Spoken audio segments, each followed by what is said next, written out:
Salut les mancuniens, j'espère que vous vous portez bien les gars. Le mercato du côté de la Première Ligue est clairement en train de battre son plein avec les clubs comme Chelsea, Liverpool, Arsenal, Manchester City ou même Newcastle, avec Tottenham bien évidemment, sont en train de faire un mercato complètement fou. Mais un côté les gars, dans notre club préféré Manchester United certes est en train de faire son mercato en soum-soum, mais force est de constater aujourd'hui, les gars, que Manchester United, jusqu'à présent, ne fait pas un mercato comme on pouvait s'y attendre, nous, les supporters de Manchester United. Parce que oui, les gars, aux dernières nouvelles, concernant les clubs comme Liverpool, même Arsenal, par exemple, eux, ils ont dernièrement signé leur numéro 9, leur attaquant, j'ai nommé Victor Gyökeres du côté de Arsenal ou même encore Hugo Ekitike du côté de Liverpool. Maintenant, à Manchester United, les gars, quel numéro 9, encore une fois, pourra signer du côté de Old Trafford? Parce que oui, Manchester est sur plusieurs pistes, mais Manchester United n'a clairement pas enregistré un numéro 9 qui sera en pointe de l'attaque de Ruben Amorim. Alors oui, les gars, c'est l'objet de notre vidéo. Donc, nous allons donc essayer de voir si la révolution avec Ruben Amorim sera bel et bien en marche. Est-ce qu'elle pourra porter ses fruits avec les joueurs qu'il est en train d'emmener ou non? Bien évidemment, je donnerai mon avis dans la fin de, voilà, donc mon partage. Sinon, les gars, si vous n'êtes pas encore abonné, n'hésitez pas à vous abonner, de donner vos avis dans les commentaires. En attendant, restez bien assis confortablement. La vidéo commence tout de suite. Alors les Mancuniens, si on parle de numéro 9 du côté de la Première Ligue, le nom qui vient en premier, c'est bien évidemment Erling Haaland du côté de Manchester City. Hormis lui, il y a Darwin Nunez, l'attaquant de Liverpool, même si celui-ci est peut-être pressenti vers un départ, ils ont tout de même recruté Hugo Ekitike. Du côté d'Arsenal, il n'avait pas d'attaquant, il se coltinait parfois les joueurs comme Kai Havertz ou même encore, ils essaient de permuter avec leurs ailiers, à l'instar donc du Martinelli, donc l'attaquant d'Arsenal. Mais là, Victor Gyökeres va arriver du côté de Manchester United. En ce qui concerne Newcastle, alors eux, ils ont Alexander Isaac, même si ce dernier, voilà, coup de tonnerre, a clairement fait part à sa direction. Moi, je ne sais pas si c'est vrai, les gars, qu'il ne souhaiterait plus, voilà, donc être du côté de Newcastle et il aimerait quitter carrément le club. Si on parle du côté de Tottenham, les gars, notre bourré, ils ont Dominic Solanke. Du côté de Chelsea, ils ont le João Pedro, voilà, qui il est arrivé du côté de Chelsea et très clairement, il s'est vraiment mis en évidence. Il n'a vraiment pas tardé à se mettre en lumière parce que lui, il a tout de même joué 3 matchs, dont 2 titulaires pendant la Coupe du Monde des clubs. Il a réussi à marquer 3 buts, dont un but en finale et puis un doublé en demi-finale. Donc lui, ce que sûr et certain, c'est qu'il a clairement participé à sa grande victoire lors de du trophée de Chelsea pour la Coupe du Monde du club face au Paris Saint-Germain. Maintenant, lorsque l'on regarde aujourd'hui notre club préféré, Manchester United, parce que Manchester United, jusque-là, n'a toujours pas de neuf. Ou du moins, Manchester United n'a pas encore trouvé son neuf providentiel parce que un neuf, on en a. Le neuf que Manchester United a, c'est Rasmus Højlund. Rasmus Højlund, les gars, je le rappelle, ça va maintenant aller sur sa 3e saison. Il a été du côté de l'Atalanta pour Manchester United pour un montant de 75 millions d'euros. Donc, c'est un jeune attaquant. Manchester United a parié sur lui, sauf que 2 années plus tard, on se rend bien compte que ce dernier a vraiment du mal à pouvoir performer.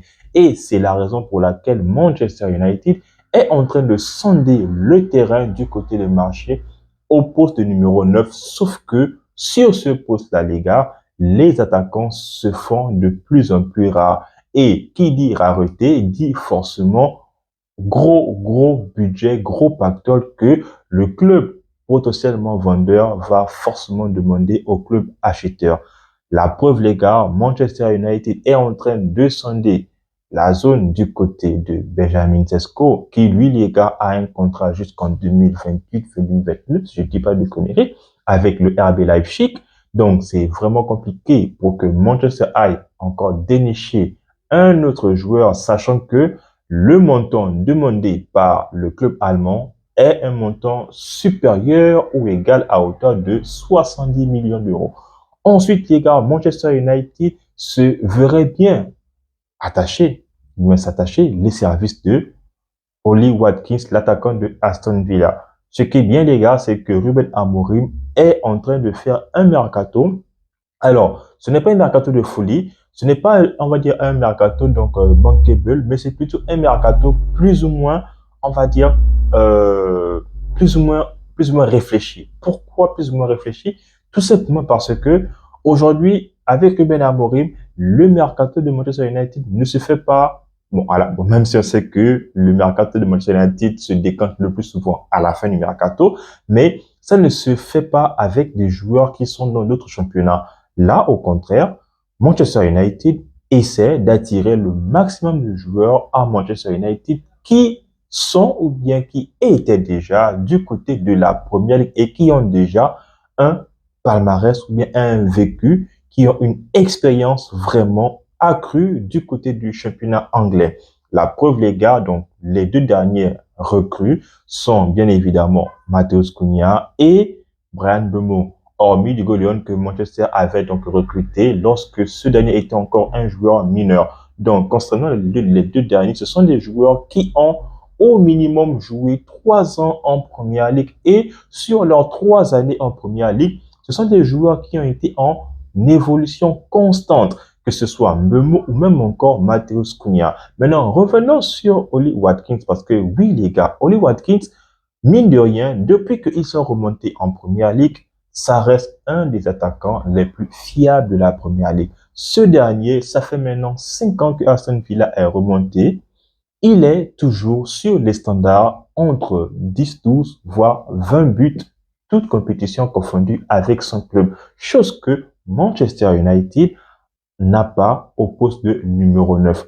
Oui, Rasmus Højlund, lors de sa première saison, a tout de même réussi à marquer 15 buts, dont 5 buts en Ligue des Champions, chose qui n'est quand même pas donc rien. Voilà, c'est quand même à féliciter pour sa première saison, même s'il a tout de même réussi à marquer ces buts-là que dans la phase de poule.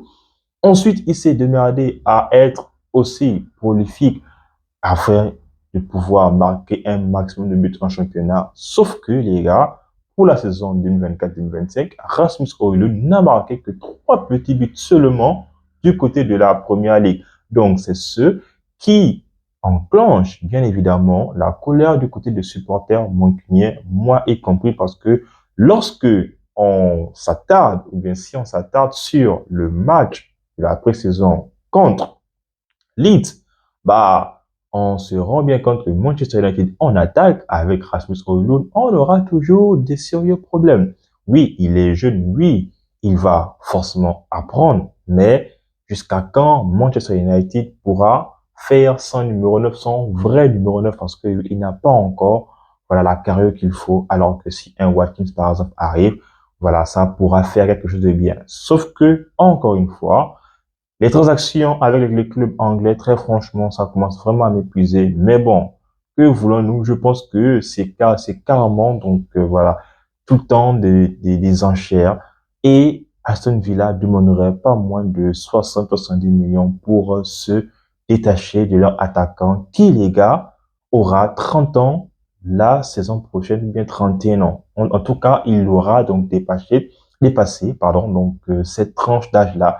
Mais sauf que Manchester United, est-ce que ils pourront dépenser autant pour ce type de joueur-là? Encore une fois, c'est une question que tout le monde se pose. Mais dans tous les cas, Manchester United va donc probablement commencer la saison sans véritable numéro 9, sans pour autant que un 9 de référence soit du côté de Old Trafford.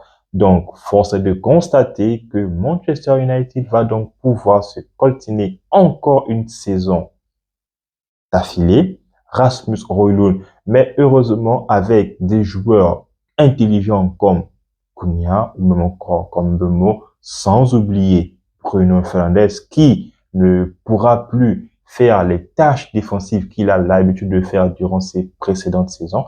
Là, je pense qu'il pourra peut-être marquer au minimum 10 buts du côté de la Première Ligue. Maintenant, les gars, ici, comme je l'ai dit donc lors de l'intro, est-ce que avec ce type de recrutement-là, on peut parler de révolution? Comme je l'ai dit tout à l'heure, Manchester United ne fait pas un mercato bankable, le bien mercato, voilà, on va dire à la match vue comme on dit chez nous. Mais ici, on peut se rendre compte, les gars, que Ruben Amorim est parfaitement conscient de la situation dans laquelle il est.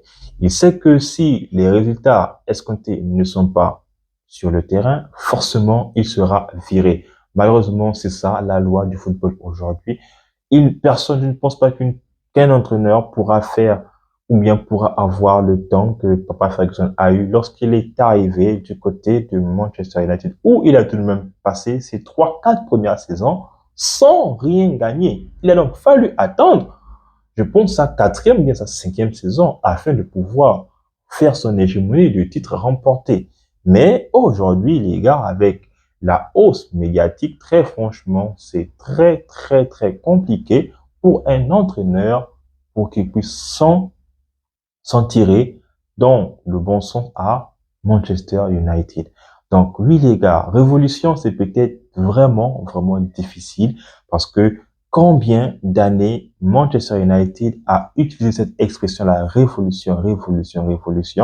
Nous en sommes conscients, c'est vraiment difficile pour tout entraîneur qui pose ses valises du côté de Old Trafford, mais on espère et on y croit tous à Ruben Amorim et nous voulons bien évidemment la réussite de notre club préféré parce que, au vu du mercato des clubs rivaux, très franchement, en tant que supporter mancunien, j'ai peur, j'ai mal et je n'aimerais pas encore une fois que Manchester United fasse une saison où la saison suivante, ils ne joueront pas la Ligue des Champions ou même encore une compétition européenne parce que oui, les gars, Manchester United peut même, voilà, jouer à Ligue Europa. C'est vrai qu'on tombe peut-être bas, mais aujourd'hui, peut-être que c'est le niveau de Manchester United. Mais on attend voir ce que Ruben Amorim nous concocte pour la saison 2025-2026.